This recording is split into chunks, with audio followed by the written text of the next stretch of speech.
Welcome to the video for Math 8 Unit 7, our statistics unit. Start of the notes. Number 1, scatterplots, an introduction to vocab. At any point, feel free to pause or rewind the video as you see fit.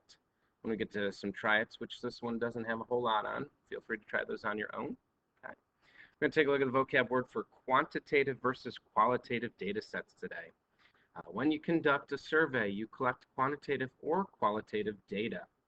You might be able to break down that key set of terms there. The difference between quantitative is our word quantity, and our qualitative is quality. So let's take a look at those differences. Quantitative, the description is it has units. It can be measured or numerically compared. It's an actual quantity. For example, the age, 13 years, or the weight, 122 pounds, or your commute time, 23 minutes. Those are all quantities. The number of people who have a certain height, okay? Qualitative or quality describes a category that cannot be measured or numerically compared. For instance, hair color, it's brown, it's black, it's blonde. If we went and asked for the number of people who have brown hair, that would change this to a quantitative data set. Attitude, optimistic, pessimistic, okay? And then, of course, zip code. Notice that even though the zip code is a number, it is not a quantitative variable because it is not a measurement. If we asked how many people live in that zip code, then it would be quantitative data. So based on that idea of quantitative versus qualitative, there are two questions here. If you would pause the video, read through them, and select your best choice. When you unpause the video, the answers will be there for you. Which set of data would be considered quantitative? That would be choice 1, the number of years in school. How much you like school, your favorite subject, or your favorite teacher, those are all qualitative. They're basically, how do you feel about those things? Okay. Which set of data would be considered qualitative? This would be choice 3, how much you like your math class. Grades in a math class, the amount of time spent studying, and the test dates in a math class are all quantitative data sets. Okay. Let's continue our use of vocabulary on the next page. Bivariate data. Two sets of quantitative data. Really important to understand that bi actually means two, and variate is two variables. Please make sure that you understand that the bivariate data, not only is it two variables, but one depends on the other. Okay. So we're going to take a look at something called scatterplots today, a graph that relates two groups of data. Scatterplots represent bivariate data. For example, take a look at this one. You'll notice that more often than not, when dealing with statistics, you generally live in a first quadrant graph. You'll notice that the x-axis, which we should know this is x, has a unit of measure and a title of gas mileage. In this case, it's miles per gallon. Our y-axis is our distance in miles, and we're going to compare how does gas mileage and distance relate. There really should be a main title here, as this is a first quadrant graph. We chose to leave it off because of the idea that we didn't want to give away what we were looking at.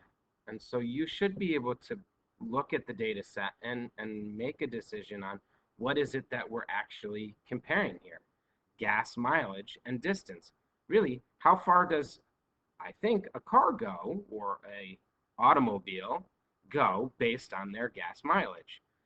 I hope that we would be able to start to see that there's probably 1, 2, 3, 4, 5 cars, automobiles that we are comparing here.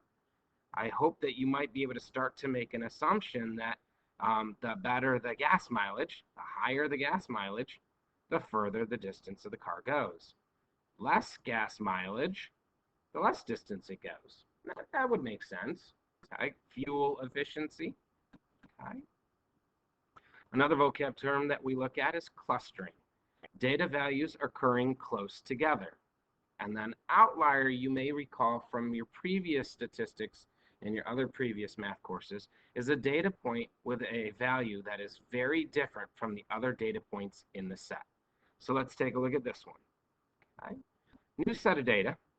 You can see that the x-axis is the days of experience, so first day, second day, third day, and so on. Looks like we're comparing the first week of a set of what I would have to assume are employees. Bouquets made. So on the first day, there looks like there appears to be some clustering right here on those first and second days. You can see that those points are really, really close together.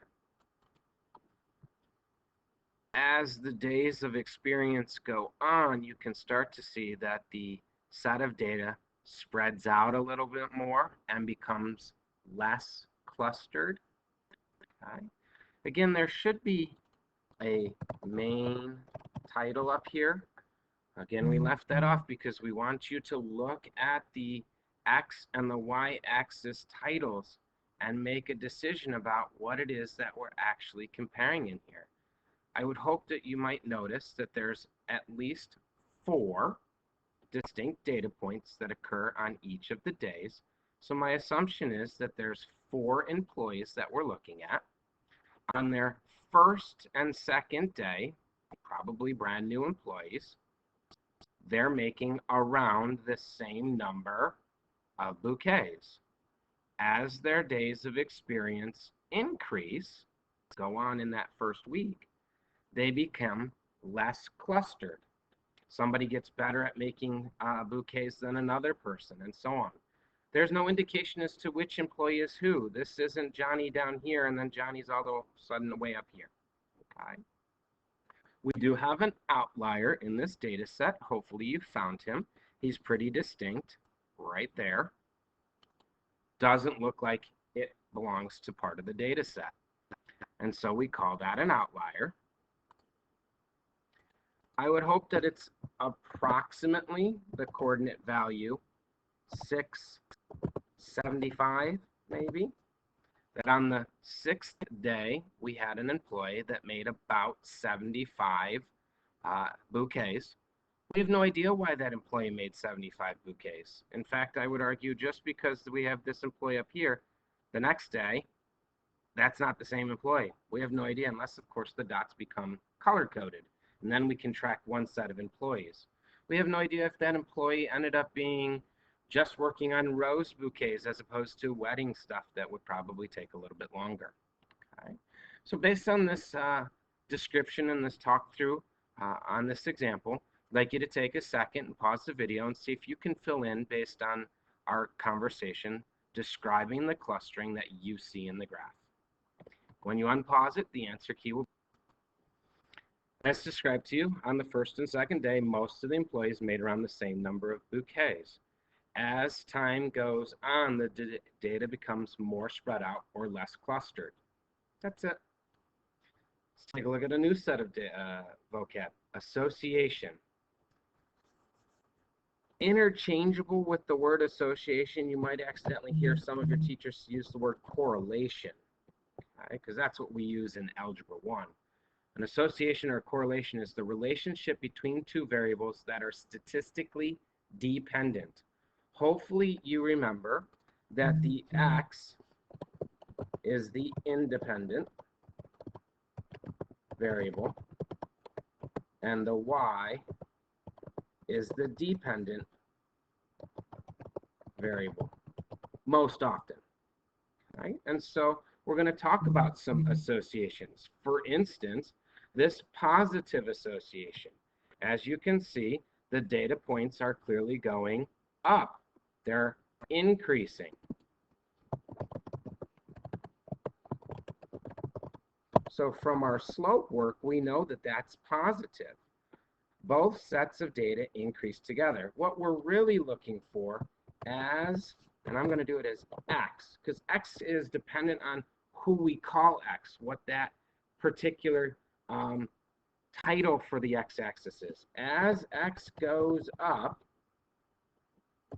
the y goes up. And then we can interchange that with, back on the previous one, as the number of days go up, the number of bouquets made goes up. Okay? Take a look at our negative association. It goes down. It's decreasing. One set of data increases as the other set decreases. Again, we always start with that independent variable, so we're going to say it this way. As x goes up, because x, when you read from left to right, always goes up, the y goes down. And then the last one, I like to call it chicken pox. No association whatsoever. There are dots just all over the place. There is no actual pattern in here. So this one has no association. There's no correlation between this data set. aka there's nothing relatable between the x and the y here. They're just a set of data points that are hanging out, and we're taking a look at them more often than not independently. Okay? So based on that conversation, that idea around positive and negative and no association, I have some questions for you that I'm going to ask you to pause the video and see if you can fill them in on your own. Would you expect a positive association, a negative association, or no association between the two data sets? And make sure that you understand you have to explain why you know that there is a positive or negative association. Okay? Pause the video now. Good luck, and come back and the answer key will be there. So, problem number one, the amount of free time you have and the number of classes you take. This is a negative association. As the number of classes you take goes up, the amount of free time that you would have decreases. Negative. Problem number two, the sales of snow shovels and the amount of snowfall. I determined that the amount of snowfall that defines what happens with snow shovels. So this is a positive association. We would expect that the amount of snowfall increasing would then have effect on the sale of snow shovels. That should also increase. Last one, the length of a baby at birth and the month in which the baby was born. This is no association. There's absolutely no relationship between length of a baby and the month it was born, or the month that the baby was born and how long the baby's going to be. There's a lot of other factors that I think we'd want to take into effect there, like genetics, for instance. That plays an effect on how big or how long that baby may or may not be. Okay? Finishing this off.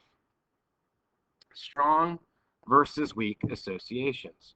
A strong association is that the data points cluster in a predictable pattern. So we're going to have points that are closer together that give us a really strong relationship and really suggest, hey, if we follow that data set because it's so strong, it's going to be able to be a good predictor for us.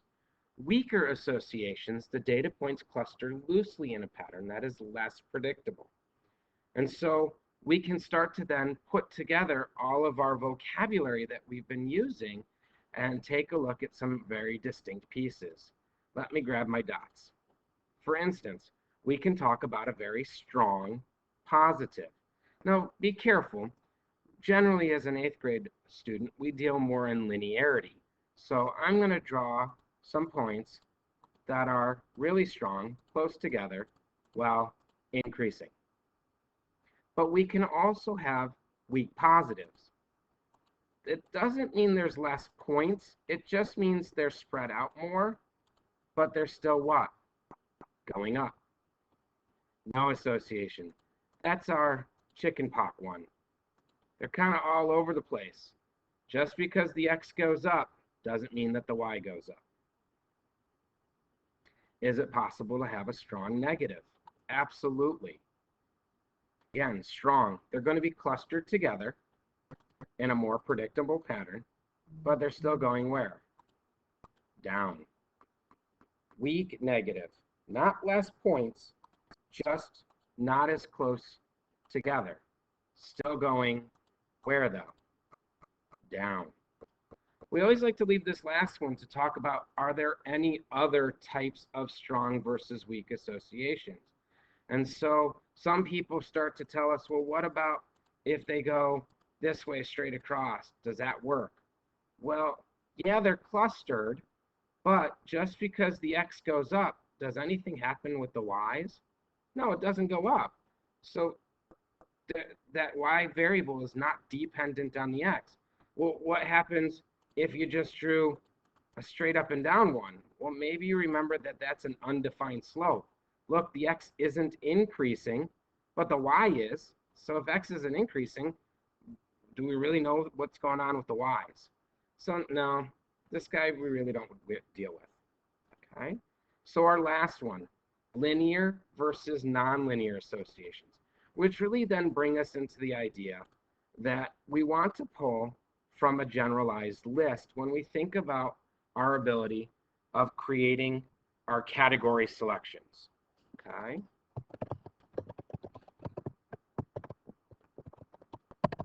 And so when I think about them, I think about, are we a strong or a weak association? Generally, you pick one.